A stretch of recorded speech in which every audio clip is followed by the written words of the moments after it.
Hi guys, I am Pushpendra Gautam. आज हम जो करंट अफेयर का टॉपिक लेकर आए हैं, सबसे पहले हम कॉन्स्टिट्यूशन के बारे में यहाँ पे जानेंगे।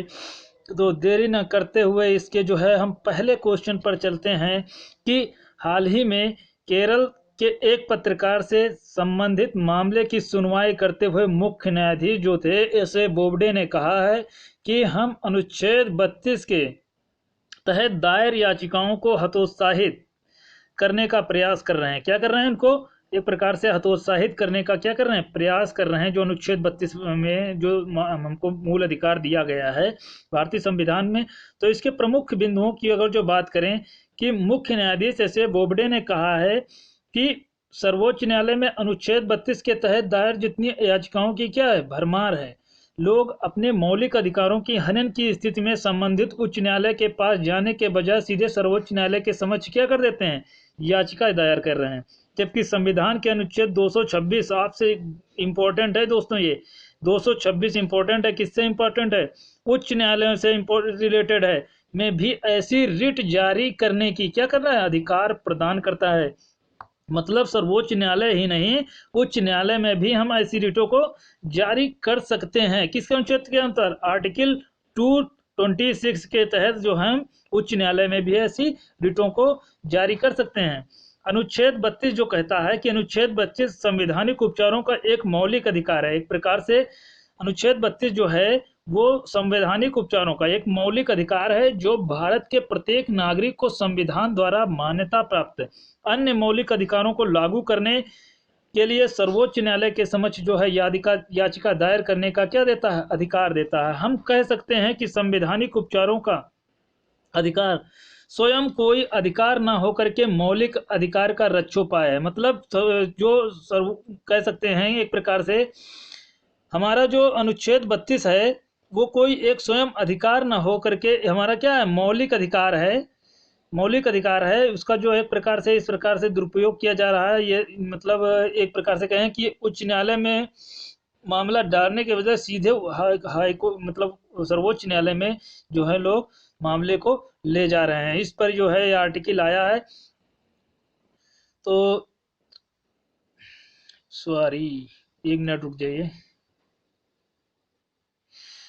कह सकते हैं संवैधानिक उपचारों का एक प्रकार से मौलिक अधिकार है।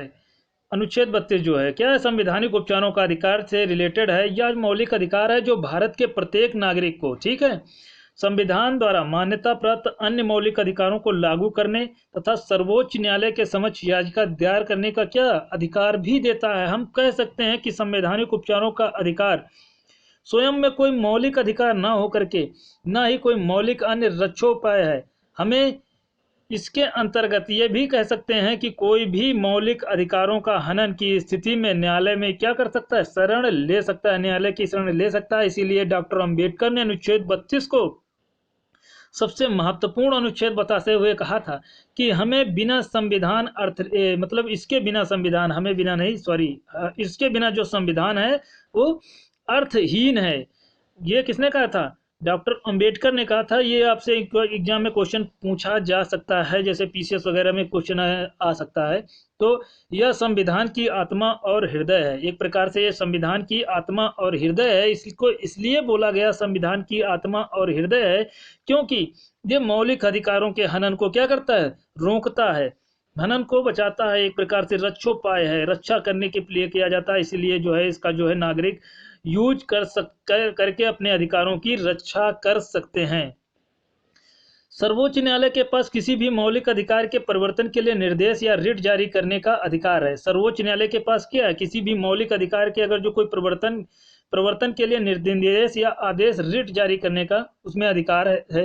सर्वोच्च न्यायालय द्वारा बंदी प्रत्यक्षीकरण, इनके बारे में भी हम जब कॉन्स्टिट्यूशन में बताएंगे तो आपको बताएंगे बंदी प्रत्यक्षीकरण कौन सी रिट जारी की जाती है, किसमें, उसमें जो है हम कायदे से बताएंगे इसके बारे में। यहाँ पे थोड़ा लंबी हो जाएगा लेक्चर, तो यहीं पे चलते हैं।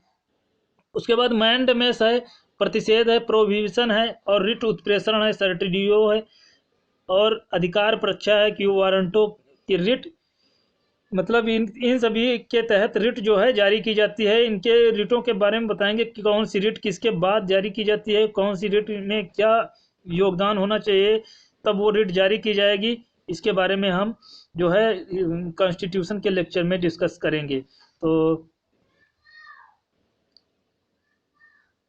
अब चलते हैं हम यहाँ पे आगे। संवैधानिक जो है, एक प्रकार से संविधान के जो संवैधानिक प्रावधानों के मुताबिक अगर जो बात करें, तो राष्ट्रीय आपातकाल के दौरान मौलिक अधिकारों के परिवर्तन के लिए किसी भी न्यायालय के समक्ष याचिका दायर करने को निलंबित कर सकता है।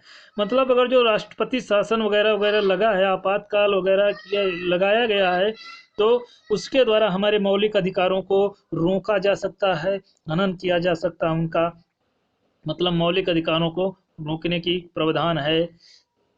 इसके अलावा किसी भी अन्य स्थिति में अधिकार जो है वो निलंबित नहीं किया जा सकता। किसी अन्य अधिकारों के मतलब पक्ष में अधिकारों को निलंबित नहीं किया जा सकता। मौलिक अधिकारों के प्रवर्तन में सर्वोच्च न्यायालय का मूल क्षेत्राधिकार तो है, किंतु यह न्यायालय के विशेषाधिकार नहीं है। मतलब ये न्यायालय का कोई एक विशेषाधिकार नहीं है। यह सर्वोच्च न्यायालय का मूल अधिकार के अर्थ में इसके तहत पीड़ित नागरिक सीधे जो है सर्वोच्च न्यायालय में जा सकता है। इसके तहत अगर जो कोई नागरिक पीड़ित है तो सीधे सर्वोच्च न्यायालय में रिट जारी कर सकता है।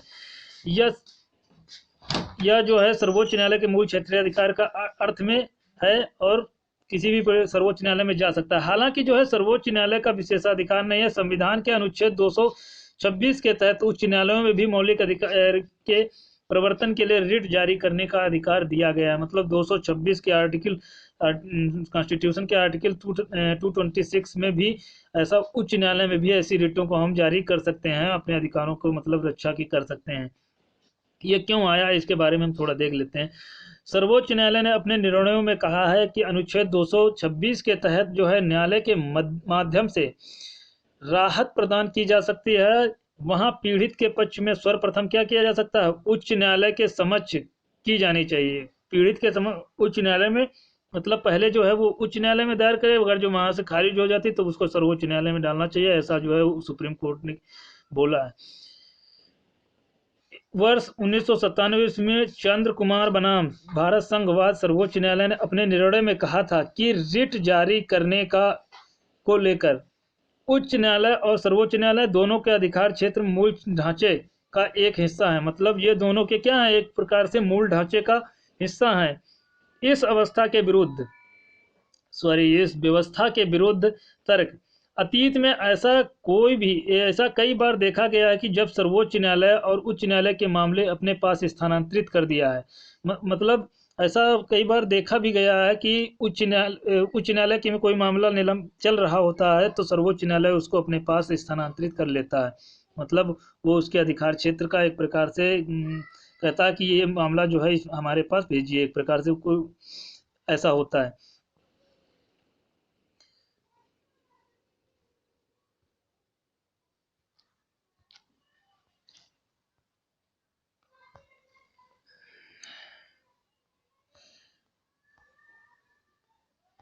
अब आगे देखते हैं हम ओपन एक इसी के बारे में थोड़ा है, थोड़ा देख लेते हैं क्या है। सबसे ताज़ा उदाहरण हाल ही में तब देखने को मिला है। यहाँ पे कह रहे हैं कि सबसे ताज़ा उदाहरण मतलब देखने को तब मिला है।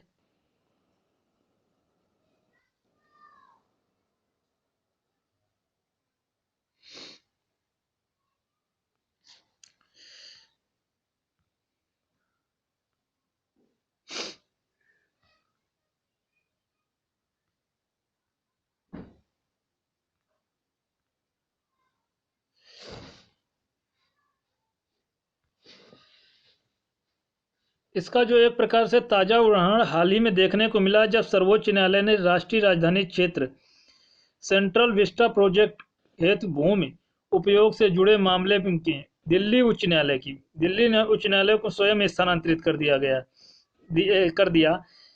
जबकि याचिकाकर्ता ने इस तरह के हस्तांतरण की मांग नहीं की थी। मतलब दिल्ली उच्च न्यायालय ने उसको मतलब एक प्रकार से स्वयं हस्तांतरित कर दिया, जबकि याचिकाकर्ता ने ऐसा नहीं कहा था इस मामले में।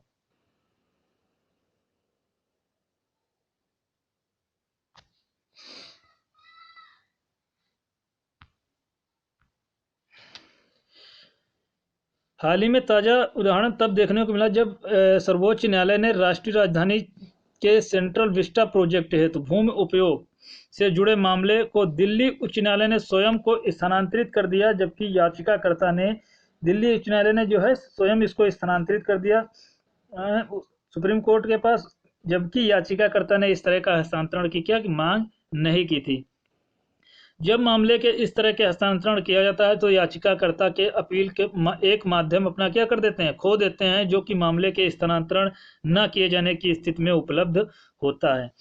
संविधान के अनुच्छेद 226 की अगर जो बात करें, अनुच्छेद 226 उच्च न्यायालय को नागरिकों को मौलिक अधिकारों के प्रवर्तन अथवा किसी अन्य उद्देश्य के लिए किसी भी प्रकार की रिट जारी करने का अधिकार प्रदान करता है। यहाँ की बात करें, यहाँ किसी अन्य का उद्देश्य किसी अर्थ में सामान्य कानूनी अधिकार प्रवर्तन से है। इस प्रकार के रिट को लेकर उच्च न्यायालय का अधिकार क्षेत्र सर्वोच्च न्यायालय की तुलना में काफी क्या है, व्यापक है। जहां एक और सर्वोच्च न्यायालय केवल मौलिक अधिकारों के हनन की स्थिति में रिट जारी करने का आदेश दिया जाता है, वहीं उच्च न्यायालय को किसी भी अन्य उद्देश्य के लिए भी रिट जारी करने का अधिकार दिया जाता है। सर्वोच्च न्यायालय की अगर जो बात करें तो वो केवल किसमें, मौलिक अधिकारों के हनन की स्थिति में रिट जारी कर सकता है, जबकि उच्च न्यायालय किसी अन्य उद्देश्य के लिए भी रिट जारी करने का अधिकार इसको प्रदान है। ओपन एकरेज लाइसेंसिंग पॉलिसी के बारे में थोड़ा हम देख लेते हैं, है क्या ओपन एकरेज लाइसेंसिंग पॉलिसी। ये नेक्स्ट लेक्चर में, इसको हम नेक्स्ट लेक्चर में देखेंगे। और जो दोस्तों वीडियो अच्छा लगे तो इसको लाइक शेयर सब्सक्राइब जरूर करें, और वीडियो देखने के लिए आपको हमारे